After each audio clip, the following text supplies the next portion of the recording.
The word Israel was first presented in the Bible as a name given to Jacob after he fought an angel. Its meaning was a man who has struggled with God and is commonly translated as God prevails or man seeing God. Many have argued that the word Israel in the Bible does not refer to a place, but rather a believer or a group of believers in God.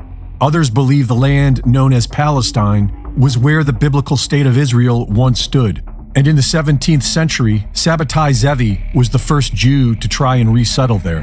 Sabbatai Zevi claimed to be the Messiah and amassed a large Jewish following that engaged in ritual sex orgies and the defilement of God's law. In the spring of 1666, they were planning to be the first Jewish settlement in Palestine.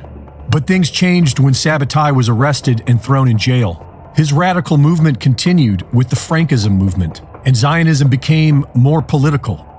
Although they claimed to be secular, the Zionists flooded the temples with prayers for a return to Zion and a restoration of the Jewish state. But the rabbis rejected them. In 1885, the rabbis wrote that we consider ourselves no longer a nation, but a religious community, and we therefore expect neither a return to Palestine nor a sacrificial worship under the sons of Aaron, nor the restoration of any of the laws. While the rabbis offered no support, the Zionists garnered the support of the British Crown as early as 1841, and they were funded by the Rothschild banking dynasty, otherwise known as the Bank of England, so the Crown was likely involved from the start.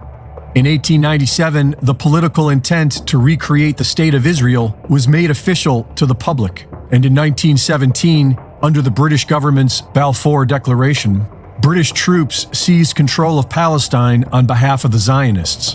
In 1922, the League of Nations adopted the declaration, and in 1947, the United Nations granted parts of Palestine to the Zionists. Between 1947 and 1949, Palestinians were made refugees and kicked out of the homes of their ancestors. Hundreds of villages were destroyed, and thousands of Palestinians were murdered in a series of massacres known as the Nakba. The Zionists killed Palestinian Muslims, Christians, and Jews. The Zionists claimed to be non-religious, but they were mostly Ashkenazi Jews. The Ashkenazi can be traced back to the Khazars, the progenitors of Rabbinic Judaism.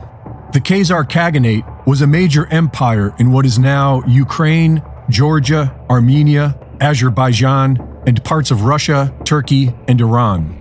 It was ruled by the Khazars, but made up of several diverse nomadic tribes.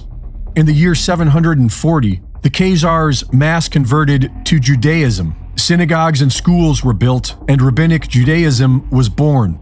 The original Jerusalem Talmud was replaced by the recently codified Babylonian Talmud, which was based on Babylonian philosophy and became the mainstream thanks to the Khazars and the Zionists.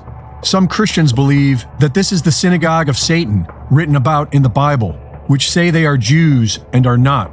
And many other Christians have become Zionists themselves.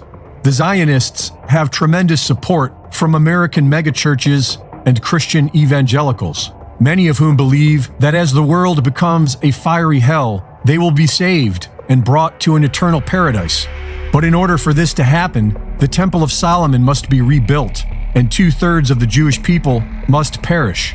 According to the Bible, King Solomon's temple was constructed in 957 BC and destroyed in 586 BC, rebuilt again in 516 BC, and destroyed again in the year 70 AD. Many Christians and Jews believe that this temple must be rebuilt in order for their Messiah to come. But there is something in its way. Originally built near the end of the 7th century, the Al-Aqsa Mosque is considered one of the 3 holiest sites in Islam. Islam teaches that this is where the Prophet Muhammad ascended to heaven. The Temple Mount has been occupied by Israel ever since the Six-Day War of 1967, and now it looks like they are ready to complete their mission. This is the holy war that sane people have feared and zealots have prayed for. They want you to pick a side and kill each other, but we can always choose peace and learn to love our neighbors. Reporting for InfoWars, this is Greg Reese.